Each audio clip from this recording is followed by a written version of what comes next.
Merci beaucoup Léla. C'est l'heure de 13h15 le samedi avec aujourd'hui un portrait d'un homme et à travers lui, celui d'une région. Si vous n'habitez pas le Nord, vous ne connaissez peut-être pas Jean-Paul. Mais le succès de Bienvenue chez les Ch'tis vous a peut-être permis de découvrir sur la place de Bergues la friterie Momo devenue une petite légende. À l'origine de l'histoire, il y a Jean-Paul, fils de mineur, qui au fil des années 49 au compteur, désormais, a façonné sa réussite, des baraques qui arpentent les villes et les villages et qui vous proposent un moment de plaisir. À quoi justement ressemble cette vie, celle du roi de la frite? Direction les Hauts-de-France, direction le Nord. C'est un portrait signé Leslie Benzaken, James de Coppen et Anne Cohen.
À la grande braderie de Lille, les habitués ont leur lieu de pèlerinage.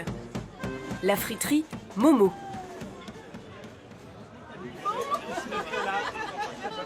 Alors, messieurs, dames, pourquoi vous vous prenez en photo devant cette friterie?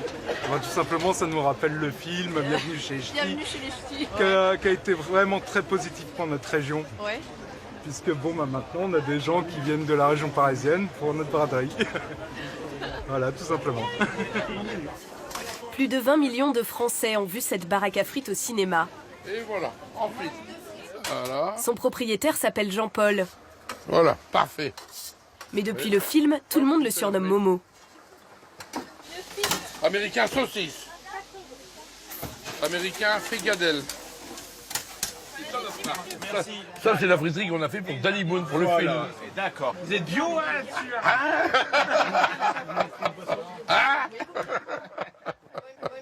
Comme la remarque, c'est moi qui l'ai faite. Oui. Je suis propriétaire. Donc je m'en sers. C'est un réel succès. La preuve, 10 ans après, les gens ils parlent encore du film et de la friterie Momo. Bah oui, parce que la baraque à frites, ici, c'est une institution. Oui, surtout dans le Nord. Dans le Nord, il y a des baraques à frites à chaque coin de rue. Ça fait combien d'années que vous faites des frites, Jean-Paul? Je rentre dans ma 49e année. Depuis 1969. Et vous avez quel âge, là? J'aurai 69 ans la semaine prochaine, le 9 septembre. Alors là, il faut bien les égoutter. Ouais. Qu'est-ce que vous mangez, messieurs? Américain steak volaille avec sans crudité et la fricadelle. Il y a quoi dans la fricadelle? Non, on sait pas. Toi, tout le monde le sait, mais personne ne le dit. Qu'est-ce qui vous plaît dans cette ambiance? La baraque, qu'est-ce qui vous plaît? C'est la convivialité, tout ça. Les gens, ils sont sympas, c'est les têtes et tout, Ouais. c'est sympa. Puis, bon, Ouais. la petite note négative, on va dire, c'est là on a dû payer pour. Mais normalement, c'est gratuit. Alors, comment on fait? Alors on plonge les frites fraîches dans un bain de cuisson, Il y a quoi dans ce bain de cuisson? de la graisse de bœuf à 160 degrés.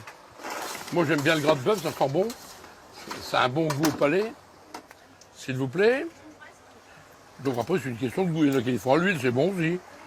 Mais voilà. Et alors, à quoi on voit que la frite est bonne? Ah alors là, ça c'est ça la technique, c'est l'œil. Oui. Il faut être certain que quand on voit sortir la frite, qu'elle est bonne pour les gens. Ça veut dire qu'elle soit tendre, bien cuite et bien dorée. Alors, c'est comment, monsieur? S'il vous plaît. Je vais vous dire ça au soudain. Délicieux. C'est la première fois que je viens ici, donc...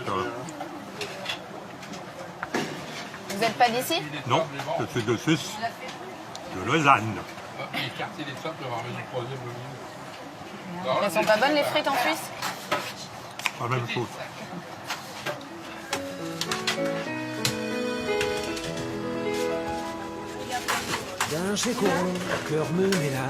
Tiens, il y a 2 frites ici. Je fais 10 Américains à la minute. Avec son demi-siècle de frites au compteur, Jean-Paul est devenu le marchand le plus célèbre de la région. Je passe mes vacances tout en haut de Stéry. J'ai tout dit de la chance, je t'ai rien jamais pris. Je monte une toile de tente, je vis tout seul et je m'arrache. Et je siffle, je ris et je cante, et je suis heureux de faire du campage. Je me fais la popote, je vis bien mieux qu'à l'hôtel. Ah, je fais à peu près 90 000 km par an. Ah ouais, ouais. Bah, je suis toujours en train de naviguer entre chez moi, l'entrepôt, le restaurant, les friteries fixes. Arras, Lille, Carvin, Lens. C'est votre petit tour du monde à vous, quoi. Ouais, je fais mon tour du monde, ouais. Et je passe mes vacances tout en haut de Stéry. J'ai tout dit de la chance de dire ce que je vaux chez Camille. Quand arrive le soir et je veux venir être amoureux, ils attendent qu'il fait noir, mais ni je ne les quitte pas les yeux. Le bassin minier, c'est une région où c'est une terre d'accueil. Vous serez toujours bien vu dans le bassin minier. Quand vous arrivez, les gens vous parlent, ils vous accueillent, ils aiment discuter, alors qu'il y a des régions où c'est assez froid.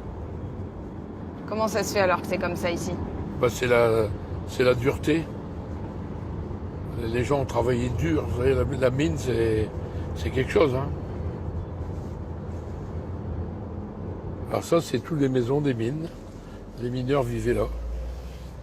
Ça s'appelle un coron. Dans ce quartier empreint d'histoire, à Grenay, près de Lens, Jean-Paul a bâti un véritable empire. Il possède une vingtaine de baraques à frites, un restaurant et 4 snacks.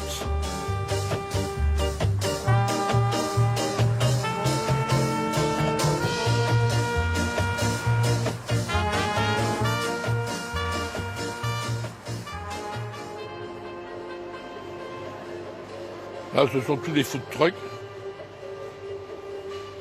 Là, c'est des remorques frigo. La réussite ne l'a pas changé. Le patron taquine toujours ses employés. Alors toi, ton surnom, c'est comment? Moustique. Moustique. Pourquoi on Bah, l'appelle? parce que c'est un moustique. Oui. Ça veut dire quoi? Bah, il est pas gros. Hein? Ça vous va comme surnom, vous? Gros, ça me va. Alors là, c'est Claudio Capello. Oui, regardez-le.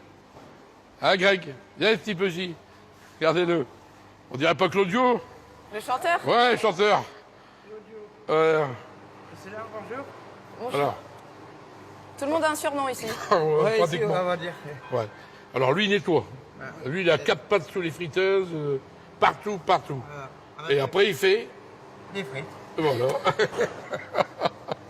Voilà, allez. Où est-ce qu'elle est, la petite Momo? Ah, il est de l'autre côté. Bon, là, Christophe. Alors lui, c'est la technique. Technique, les camions, les remorques à mettre en place, tout ça. Les réparations, le dépannage. Lui, c'est passe-partout.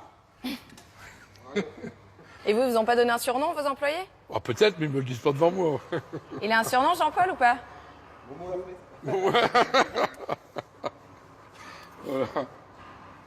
Vous avez combien d'employés en tout, Jean-Paul? Bon, tout confondu, j'en ai une 60aine à temps complet et une 100aine de vacataires.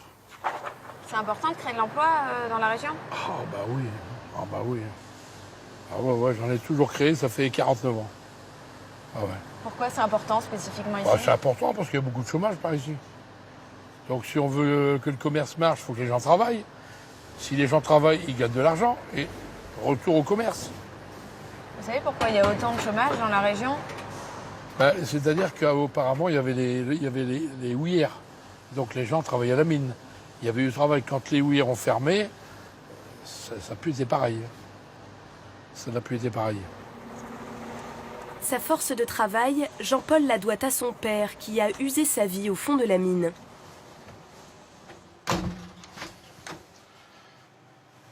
Alors là, vous avez tous les souvenirs de la mine. Quand j'ai quelqu'un qui me dit qu'il est fatigué, je dis voilà.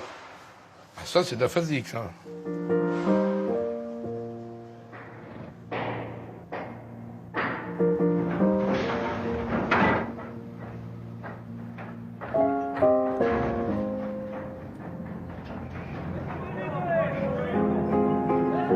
Alors, votre père, il faisait ça. Mon père faisait ça. Voilà. Mon père et mon beau-père. Encore une photo ici aussi. Alors, vous voyez, il tirait le charbon, il le mettait dans des petits wagonnets, et après, ça partait pour être trié, lavé. Et voilà. Mon père a fait ça pendant 36 ans. Mon beau-père pendant 36 ans également. Vous avez vu votre père revenir tous les soirs de la mine Ah ouais. Et mon père a jamais voulu que j'aille visiter un puits de mine. Non. Il dit, il ne viendra pas là. Pourquoi? Parce que c'était trop fatigant. Mon père, quand il est décédé, il était 22 heures sous oxygène. Sur 24. Donc c'est la silicose dans les poumons, et vous ne pouvez plus respirer. Vous mourrez étouffé. Ça vous émeut de parler de ça, Ouais. Jean-Paul, ouais?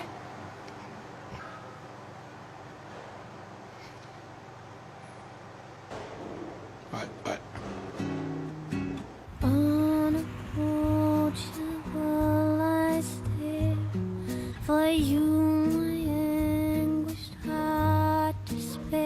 Lorsque son père, Henri, meurt en 1986, le journal local lui consacre un article. C'est avec émotion que nous avons appris le décès de M. Henri Dambrine dans sa 66e année. À l'âge de 16 ans, M. Dambrine commence à travailler comme ouvrier agricole. Oui, j'étais un peu pareil. À 17 ans, il se fit embaucher au Houillères à la fosse 7 d'Avion. Durant les 33 années passées à la mine, et en même temps qu'il éleva 6 enfants, il supporta les dures souffrances de la profession. Il obtint notamment la médaille Grand Or du Travail. Voilà. Ça, c'est mon père. Alors ça, c'est ma maman. Elle est décédée à 54 ans.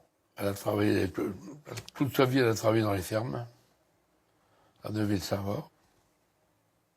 Jean-Paul n'aimait pas l'école et n'avait qu'une hâte, travailler. À 20 ans, il vend son premier cornet de frites. Il ne se doute pas que c'est la voie qu'il empruntera toute sa vie. Ouais, alors ça, c'est la première caravane que j'ai fabriquée, que j'ai équipée pendant que j'étais à l'armée.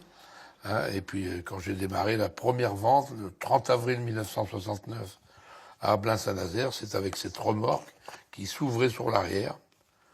Il y avait un bal dans ma commune, il y avait un bal dans la commune d'à côté. Et pour pas décevoir les communes, ben, j'ai équipé un camion, vous voyez. Voilà un camion que j'ai racheté, un camion de boucher. Et des vieilles caravanes que je retapais, vous voyez, dans ma cour. Voilà, tout équipé. Et ça me permettait d'assurer. Après est venu des plus grandes remorques. J'ai toujours fait pour agrandir. En définitive, dans vos albums photos, il n'y a que des baraques à frites. Il n'y a que des baraques à frites. Non, mais c'est vrai. Je n'ai que des baraques à frites. Des souvenirs de frites. Bon.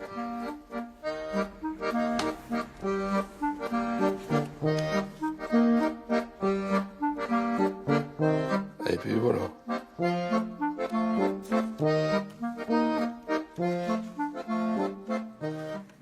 Ils étaient fiers, vos parents, de vous voir devenir entrepreneur? Ah ouais. Pourquoi? Bah parce que mes parents, c'était des ouvriers, des petits ouvriers, et ils ont vu leur fils s'en sortir en se mettant à son compte. Donc ça leur a plu. Ça leur a plu.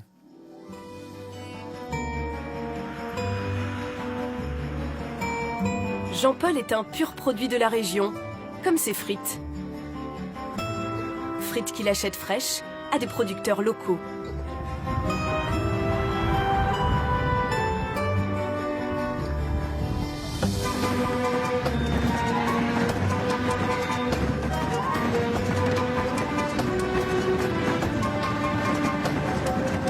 là, c'est un agriculteur, je pense, du côté de Farbu aujourd'hui qui vient. D'accord. C'est du bois.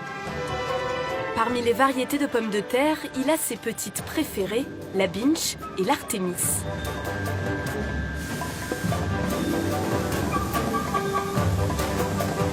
Ah, c'est de la belle qualité.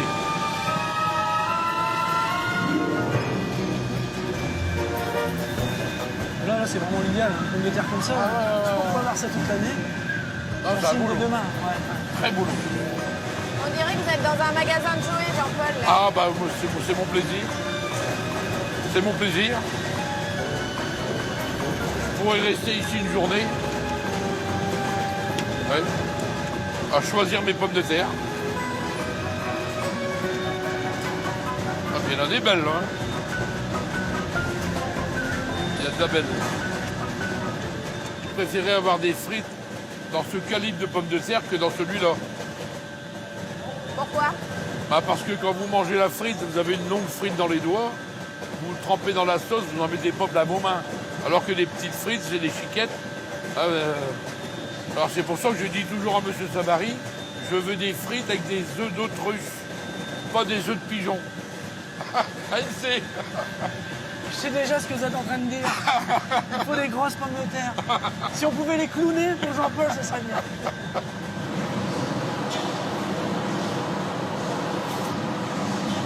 Je dis pour moi, c'est un peu juste. Fini les corvées de pommes de terre. Aujourd'hui, ce sont les machines qui les épluchent et les taillent en frites, au grand soulagement de Jean-Paul. Nous, au départ, on épluchait les pommes de terre à la main. Et donc, on allait chez ses parents acheter des pommes de terre brutes, par l'aide de mon beau-père qui connaissait. Et on revenait à la maison, on les épluchait, tout à la main. Après, j'ai eu une machine rotative avec l'abrasif. Puis après, il est venu ces usines-là. C'est Jean-Paul qui a passé la première commande. Ah, il est dans les premiers. Ah, dans les clients, premiers, ça, ouais, c'est ouais, certain. ouais. Et voilà. donc, Je vois encore ton père m'amener des sacs de frites pour faire des essais. faire des essais, exactement. La meilleure façon de savoir si les frites sont bonnes, c'est encore de les goûter. Jean-Paul déjeune souvent dans l'une de ses baraques à frites. Il est son plus fidèle client.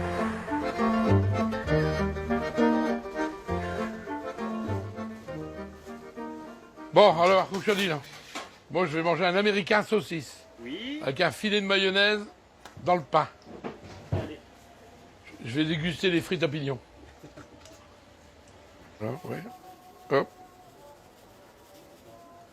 Voilà, avec une saucisse. Voilà, et de la mayonnaise, et puis voilà. Ouais.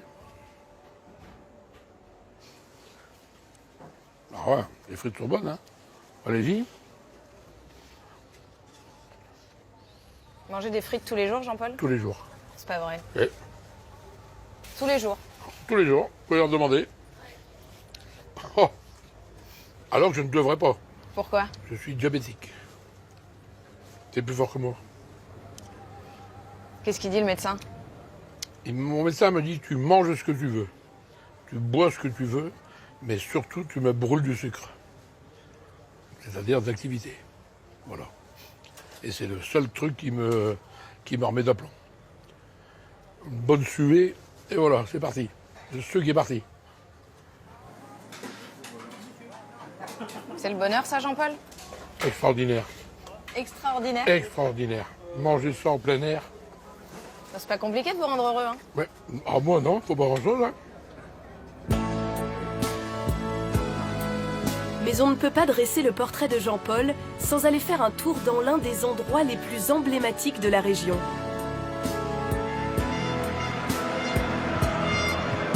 Au nord, c'était Le Stade Bollaert.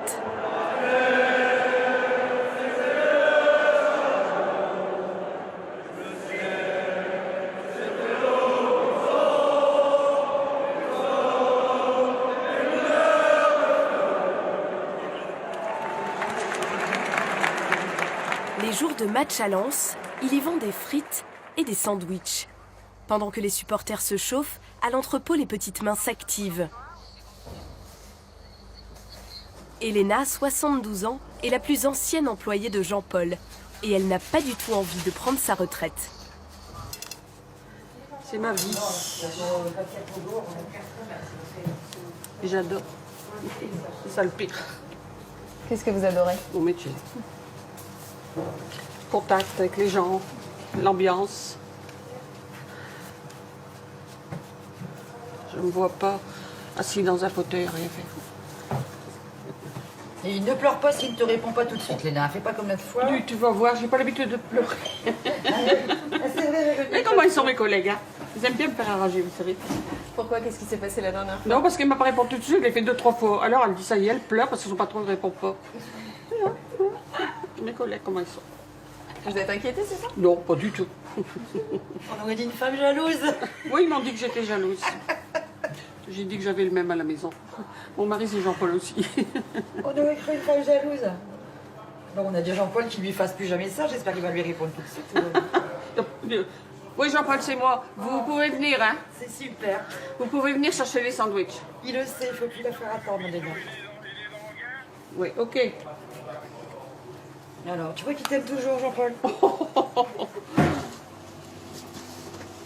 Vas-y, ranchez bien là. Voilà. Alors, c'est le dernier voyage. Dernier voyage. Maintenant, je fais pas le tout, il faut aller les vendre. Hop, ici le dernier. Vous en avez, dis donc, Jean-Paul, des femmes pour vous aider, là? Vous voyez le succès où ça mène? Mais heureusement qu'elles sont là. Ah, parce qu'il y a du boulot pour les dames. Hein. Puis des fois, elles nous... Hein, on se fait engueuler. Hein. Voilà. Depuis 41 ans, Jean-Paul sert des frites au sang et or.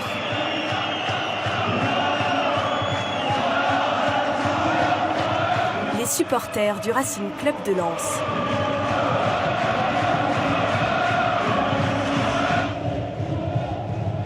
Messieurs, bonjour. Vous êtes comme chez vous ici, Jean-Paul? Ouais, bah, depuis tant d'années, hein. Vous ressentez toujours quelque chose quand vous entrez dans le stade? Ah, c'est l'émotion du stade. J'ai l'impression de rentrer sur un ring. Qu'est-ce que t'as dit, Rachid? Manque rien? Vous en avez combien des friteries comme ça, Jean-Paul? Alors, il y en a une derrière chaque tribune. Après, il y en a 11 dans le stade. Et j'en ai 3 à l'extérieur. Donc en tout, ça fait combien? Eh ben, ça fait 4 et 3, 7, 7 et 11, 18. 18? Ouais, 18, parfois j'en mets une de plus dehors, selon l'importance du match. Il faut compter une vingtaine de points de vente. Mais comment vous êtes arrivé à avoir 18 friteries dans le stade? C'est quand même pas commun. Eh ben, vous savez, je suis un autodidacte. Donc, par la sueur de mon front, j'ai réussi. Messieurs, bonjour. Voilà, impeccable. De mieux en mieux. Ah, salut la classe. Non, non, Pierre. Fini le chat noir, aujourd'hui on gagne. Bah, il n'y a pas, il faut, hein. Il faut. En 2015, le club est descendu en Ligue 2. Grâce aux frites de Jean-Paul, les supporters retrouvent un peu le sourire. J'ai l'impression que vous êtes un peu le soutien psychologique des supporters, là, avec vos frites. Ah, bah oui, il faut soutenir l'équipe. Il faut participer. Alors, un Américain poulet. Et alors, c'est quoi le repas du supporter? Le repas du supporter, c'est un américain mexicano. Et les frites sont dedans. Avec ça, vous allez mener Lens à la victoire, alors, On va pensez? essayer, on va essayer. On va supporter du début jusqu'à la fin. On va être le 12e homme. Si vous voulez, c'est nous qui va les pousser jusqu'au bout. Même dans la défaite, même dans la victoire. Moi, je dis, il ne faut pas les laisser. C'est pour ça qu'il faut les souder jusqu'au bout. Parce que le public lensois, c'est un public qui est fier de ces hommes. Et c'est pour ça qu'on nous appelle le 12e. Et c'est rien lâcher. Et c'est se battre du début jusqu'à la fin. C'est bon. Pourquoi les gens d'ici sont si attachés à ce club, et même malgré ses mauvais résultats? Parce qu'il n'y a rien. Dans la région lançoise, il n'y a rien. Il n'y a pas d'animation, il n'y a rien. Alors le fait d'avoir un club de football en centre-ville comme ici, c'est la joie. C'est la sortie des gens, vous voyez. Il faut que les gens s'occupent. On a besoin de sortir. On a besoin de se défouler, de venir crier dans les tribunes. Après avoir mangé un bon américain, on a le ventre bien tendu. Et allez, on y va, on soutient l'équipe.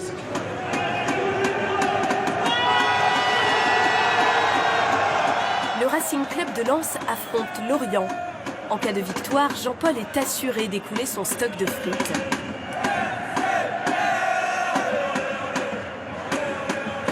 Mais après la mi-temps, il y a toujours match nul.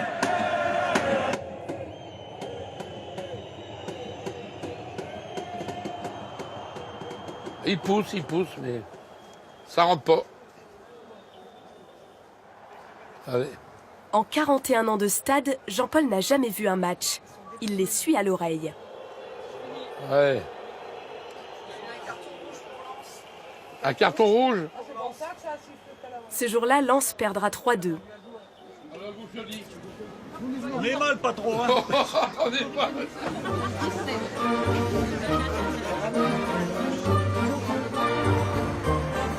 À 69 ans, Jean-Paul n'a toujours pas levé le pied.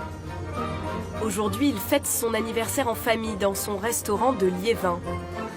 Cette vie passée sur la route l'a souvent éloigné de ses proches. Oh, des cadeaux, des cadeaux. Alors ma fille, Nathalie, ma petite fille, Cléa, mon petit garçon, là-bas, Pierre. Allez.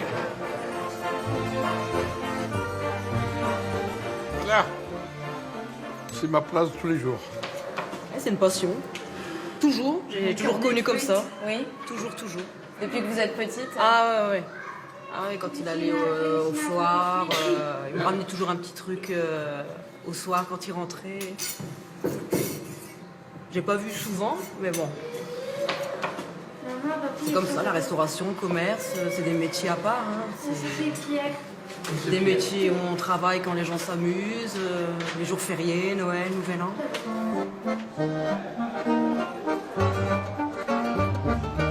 Jean-Paul espère qu'à sa retraite, ses petits-enfants reprendront l'entreprise. Alors qui veut vendre des frites? Je sais pas. Quoi, tu sais pas? Je sais pas. Tu sais pas si tu veux vendre des frites ou si tu veux pas en vendre? Est-ce que ça te plaît? Ouais. Ouais? C'est petit, ouais. Bah, et toi, Pierre? Et toi, Pierre? Ouais. Ouais. Bon. Ah, voilà, c'est déjà important. C'est important, Jean-Paul, pour vous de transmettre? Bien sûr. Bah oui, avoir monté une telle entreprise et ne pas la transmettre, ça n'aurait pas de sens. Ah oui, ils ont fait des dessins. Papy, le roi de la frite. Ça vous va bien, non? Ouais, ça me va bien. Mais vous voyez, tous les deux ont quand même une notion de la profession. Hein, le paquet de frites est là, le hamburger est là. Donc ça veut dire qu'ils vont finir par faire des frites. Jean-Paul n'est pas pressé de passer le flambeau. Dès demain, il repartira sur les routes du Nord avec la même énergie.